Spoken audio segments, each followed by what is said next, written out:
Okay, so here we go. आज हम क्या स्टार्ट करने वाले हैं? आज हम chapter number 4, microeconomics, elasticity of demand start करने वाले हैं। ठीक है। इस चैप्टर के पहले लॉ ऑफ डिमांड का लेक्चर देखना ज़रूरी है। प्लेलिस्ट में जाओ और लॉ ऑफ डिमांड देखो, उसके बाद इस चैप्टर पे आना। ये चैप्टर क्यों है? अब मैं यहाँ से स्टार्ट करता हूँ कि आपको डिमांड की अंडरस्टैंडिंग है। तो चैप्टर 3 में जो हमने कंसेप्ट सीखा था, उसमें एक टॉपिक था लॉ ऑफ डिमांड। डिमांड का मीनिंग, कौन से फैक्टर्स हैं जो उसे इफेक्ट करते हैं, और लॉ ऑफ डिमांड क्या कहता है। ये तीन चीजें आपको समझ में आनी चाहिए। ठीक है।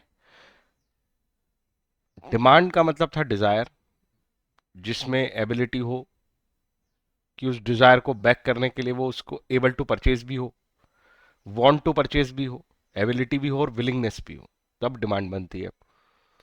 फैक्टर्स अफेक्टिंग डिमांड कौन से थे? फैक्टर्स अफेक्टिंग डिमांड में कई सारे मल्टीपल फैक्टर्स पढ़े हमने। अपनी खुद की प्राइस, जिस कमोडिटी की आप डिमांड निकाल रहे हो उसी की प्राइस इफेक्ट करती है उसकी डिमांड को। रिलेटेड गुड्स की प्राइस इफेक्ट करती है उस किसी गुड्स की डिमांड को। और इनकम ऑफ कंज्यूमर इफेक्ट करती है, टेस्ट एंड प्रेफरेंस इफेक्ट करते हैं, and so on. Market demand में तो और तीन फैक्टर जुड़ जाते हैं, पॉपुलेशन का composition and weather condition etcetera. उस लेक्चर में मैंने फुल डिटेल में डिस्कस किया है। फिर हमने एक लॉ ऑफ डिमांड कंसेप्ट पढ़ा था, जो कि बहुत ही सिंपल था। लॉ ऑफ डिमांड में हम जो बात करते हैं कि डिमांड जो है वो कैसे बिहेव करती है। लॉ ऑफ डिमांड ये कहता है कि डिमांड कैसे बिहेव, क्वांटिटी डिमांडेड कैसे बिहेव करती है। तो किसी भी गिवन कमोडिटी की, सपोज ये पेन है, ठीक है, इसकी क्वांटिटी डिमांडेड कैसे बिहेव करेगी with respect to change in its price. इसी की प्राइस, इट्स ओन प्राइस में जब चेंज आएंगे तो इसकी डिमांड कैसे बिहेव करेगी, इसके बारे में बताता है लॉ ऑफ डिमांड। और लॉ ऑफ डिमांड बहुत सिंपल सी बात करता है कि प्राइस में जो चेंज आएगा उसका जो डायरेक्शन है प्राइस चेंज का, अगर प्राइस बढ़ रही है तो इसकी क्वांटिटी डिमांड कम हो जाएगी। मतलब इनवर्स रिलेशन शो करते हैं। बस यही लॉ ऑफ डिमांड कहता है। इस क्वांटिटी की प्राइस में चेंज आने पे, सॉरी, इस कमोडिटी की प्राइस में चेंज आने पे इस कमोडिटी की quantity demanded inverse relation maintain करेगी। प्राइस बढ़ेगी तो इसकी क्वांटिटी डिमांडेड कम होगी, प्राइस गिरेगी तो इसकी क्वांटिटी डिमांडेड बढ़ जाएगी।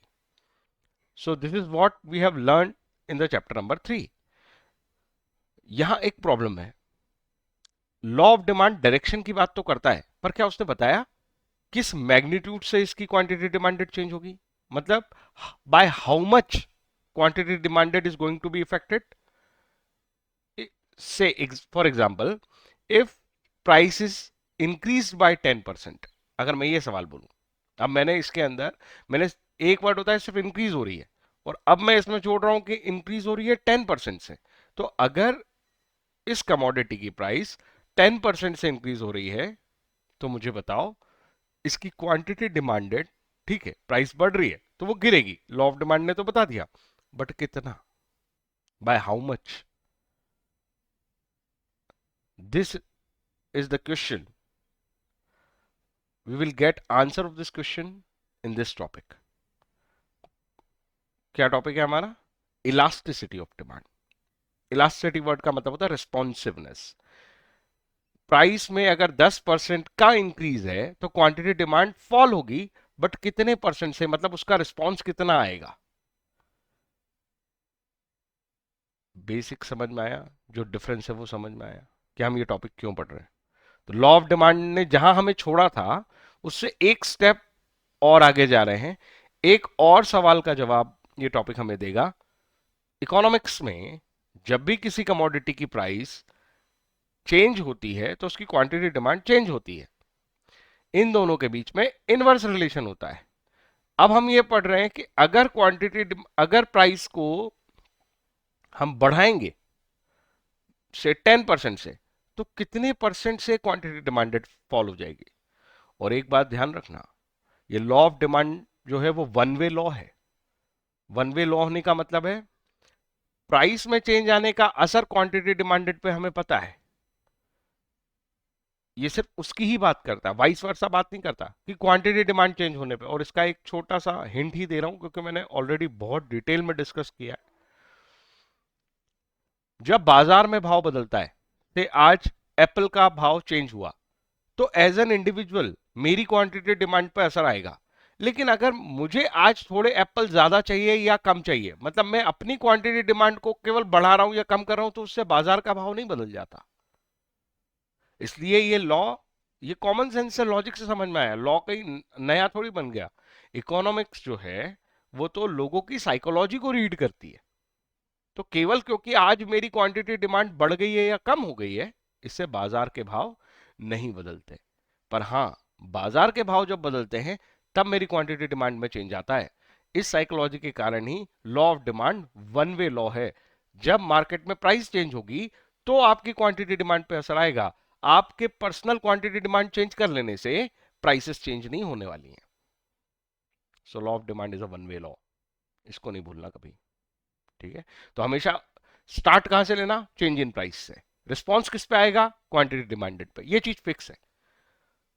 क्वांटिटी डिमांड में चेंज आने से प्राइस की ऊपर क्या रिस्पॉन्स आया, ये बात इलास्टिसिटी ऑफ डिमांड कर ही नहीं सकता, क्योंकि वो लॉ ऑफ डिमांड पे बेस्ड है और law of demand one way law है। Law of demand one way क्यों है, क्योंकि ह्यूमन साइकोलॉजी पे बेस्ड है, और ह्यूमन साइकोलॉजी के हिसाब से मैंने अभी तुम्हें बताया कि मेरे पर्सनल क्वांटिटी डिमांड चेंज करने से बाजार के भाव पे असर नहीं आता। आई होप मेरी बात समझ में आ गई। ओके, सो मैंने कुछ क्रिस्प जो भी अभी तुम्हें समझाया है वो फॉर्मल लैंग्वेज में लिख रखा है, इसको अंडरस्टैंड कर लो, इतना लिखाओ काफी है। ठीक है, लॉ ऑफ डिमांड क्या होता है। सबसे पहले लॉ ऑफ डिमांड चैप्टर 3 से शुरू कर रहा हूं। Quantity demanded, QD means quantity demanded increases with fall in price and vice versa. मतलब फॉल इन प्राइस जब होगा तो क्यूडी इंक्रीज करेगी, इनवर्स रिलेशन दिख रहा है, फॉल और इंक्रीज का इनवर्स रिलेशन दिख रहा है। और फॉल किस में करवाया, प्राइस में, रिस्पॉन्स किस में कह रहे हैं, क्यूडी में। It gives only direction. Law of demand की प्रॉब्लम क्या थी, वो डायरेक्शन की बात तो करता था, डायरेक्शन अपोजिट थी। प्राइस फॉल तो quantity demand increase, price fall तो quantity demand increase, opposite direction. ये डायरेक्शन की बात तो करता है, बट ये कौन सी बात नहीं करता है, it does not specify magnitude. Law of demand direction की बात तो करता है, मैग्नीट्यूड की बात नहीं करता। मैग्नीट्यूड का मतलब है अमाउंट ऑफ चेंज, कितना आएगा। प्राइस में 10% का चेंज है तो क्वांटिटी डिमांड में कितना चेंज आएगा, 10% आएगा, 20% आएगा, 50% आएगा, 2% आएगा, कितना चेंज आएगा। क्या हम वो चेंज निकाल सकते हैं, अगर हमें डेटा दिया हो तो? बिल्कुल निकाल सकते हैं। वो तो बहुत मैथमेटिकल सी इक्वेशन बनेगी, अभी देख लेंगे कैसे बनेगी। सो ये जो कंसेप्ट है हम सिर्फ इसलिए ही पढ़ रहे हैं, इलास्टिसिटी ऑफ डिमांड, ताकि हम ये मैग्नीट्यूड निकाल सके, ये मैग्नीट्यूड की बात कर सके कि कितना चेंज आएगा। चेंज आएगा चैप्टर 3 सिखा चुका, इनवर्स चेंज आएगा ये भी चैप्टर 3 सिखा चुका। प्राइस में बदलाव हुए हैं, प्राइस बढ़ी है, क्वांटिटी डिमांड फॉल, कितने से फॉल, प्राइस कितने से बढ़ी, क्वांटिटी डिमांड कितने से फॉल हो रही है। इस चीज को रीड करने की एबिलिटी ये चैप्टर देने वाला है। आगे चलते हैं, concept of elasticity of demand. देखो, डिमांड को इफेक्ट करने वाले फैक्टर ऑलरेडी चैप्टर नंबर 3 में हमने पढ़े हैं। प्राइस ऑफ इट्स ओन, जिस कमोडिटी की डिमांड में चेंज देख रहे हो, इस पेन पे सबसे बड़ा असर इसकी खुद की ही प्राइस डालेगी, प्राइस बढ़ जाएगी, इसकी क्वांटिटी डिमांड कम हो जाएगी। दूसरा असर इससे रिलेटेड गुड्स डालेंगे। रिलेटेड में दो गुड्स आते थे, एक कॉम्प्लीमेंट्री और एक सब्सटीट्यूट, है ना। अगर ये एक डिजिटल पेन है तो इसके सब्सटीट्यूट होंगे दूसरे डिजिटल पेन। कॉम्प्लीमेंट्री क्या हो सकता है इसका, इसकी निप हो सकती है, ठीक है। और इससे अच्छा एग्जांपल लेना है तो बॉल पेन ले लो, और अच्छा एग्जांपल लेना है तो टी ले लो। टी पे ही पूरा चैप्टर तुमको वैसे भी समझा रखा है, यू कैन यूज दैट। वो बहुत अच्छा एग्जांपल क्यों है, टी का कॉम्प्लीमेंट्री गुड्स शुगर, टी का सब्स्टिट्यूट कॉफी, कॉफी की प्राइस में चेंज आती है तो टी की प्राइस में चेंज आएगा, टी की क्वांटिटी डिमांड में चेंज आएगा, बिल्कुल आएगा। प्राइस किसकी? कॉफी की, तो प्राइस ऑफ रिलेटेड गुड की वजह से भी क्वांटिटी डिमांड में चेंज आता है, ठीक है। प्राइस ऑफ शुगर की वजह से भी price quantity demanded of T में चेंज आता है। प्राइस ऑफ कॉफी की वजह से क्वांटिटी डिमांड ऑफ टी में चेंज आता है। प्राइस ऑफ शुगर की वजह से क्वांटिटी डिमांडेड ऑफ टी में चेंज आता है। तो रिलेटेड गुड्स की प्राइस की वजह से quantity demanded of the given commodity में चेंज आता है, ठीक है। टी हमारी गिवन कमोडिटी है और रिलेटेड गुड्स कौन से थे, उनकी प्राइस में चेंज कर दो। ये हमने ऑलरेडी चैप्टर नंबर 3 में पढ़ा है, राइट। अब एक और था इनकम ऑफ कंज्यूमर, एक और था टेस्ट एंड प्रेफरेंस, एक और था future expectation of increase in price. Individual demand पे इतने थे, मार्केट डिमांड पे 3 और थे। लेक्चर जाके देखो, मैं जस्ट याद दिला रहा हूं। उनको बोला करते थे तुम डिटर्मिनेंट्स ऑफ डिमांड, ये नाम भी बोल सकते हैं, फैक्टर्स अफेक्टिंग डिमांड।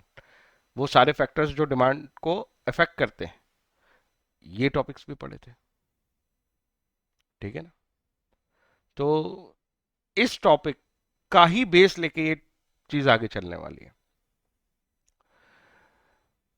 तो कंसेप्ट ये है कि बहुत सारे फैक्टर हैं जिनके बारे में मैं अभी डिस्कस कर रहा था, जिनसे डिमांड इफेक्ट होती है, डिमांड पे असर आता है।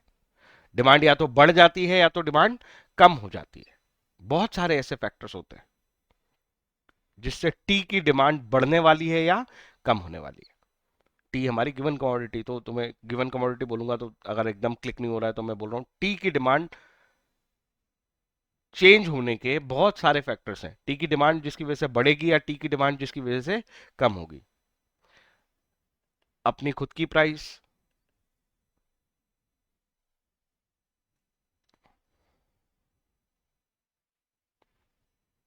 सॉरी फॉर द इंटरप्शन, कौन कौन से फैक्टर हैं जो डिमांड को इफेक्ट कर रहे हैं? तो एक तो अपनी खुद उसी कमोडिटी की प्राइस, टी को की डिमांड को इफेक्ट करने के लिए एक तो उसकी खुद की प्राइस जिम्मेदार हो सकती है, रिलेटेड गुड्स की प्राइस जिम्मेदार हो सकती है, इनकम ऑफ कंज्यूमर जैसी चीजें जिम्मेदार हो सकती हैं। क्या इसके अलावा और भी हो सकती हैं? हाँ, हमने तो बहुत सारे फैक्टर पढ़े और सभी जिम्मेदार हो सकते हैं, लेकिन इलास्टिसिटी ऑफ डिमांड इन्हीं 3 फैक्टर्स को फोकस करेगा। रीजन, ये 3 फैक्टर ही क्वांटिफिएबल थे। इसके अलावा और कौन से फैक्टर थे सर? याद दिला देता हूं। Taste and preference, expectation of change in future price, size and composition of population, weather, इस तरह के और फैक्टर्स भी थे। पर ये सब क्वांटिफिएबल नहीं है, न्यूमेरिकल टर्म्स में क्वांटिफाई नहीं हो सकते। इस वजह से उनको price elasticity of demand concept जो है वो इग्नोर करता है, क्योंकि मुझे यहाँ पे मैग्नीट्यूड कैलकुलेट करना है, मुझे अमाउंट ऑफ चेंज कैलकुलेट करना है। तो जो चीज क्वांटिफिएबल ही नहीं है उसका अमाउंट ऑफ चेंज हम कैसे करेंगे, right. So this is the issue कि हम वैसा क्यों नहीं करते, ठीक है।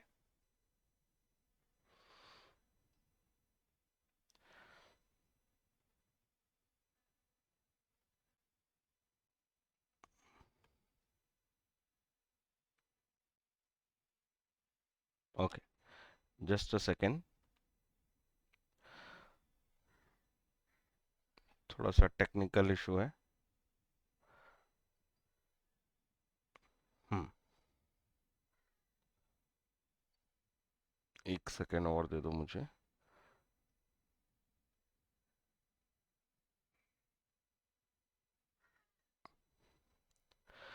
तो मैं ये कह रहा हूं कि हम केवल उन्हीं फैक्टर्स को कंसिडर करेंगे जो फैक्टर्स हमारे लिए क्वांटिफिएबल है, ठीक है। तो क्वांटिफिएबल फैक्टर्स कौन कौन से हो गए? कमोडिटी की खुद की price, income of consumer, price of related goods. Okay, elasticity of demand की डेफिनेशन लिखी है, जरा देखो ध्यान से। मैंने उसे ऐसे ही लिखी है जिससे वो तुम्हें आसानी से समझ आए।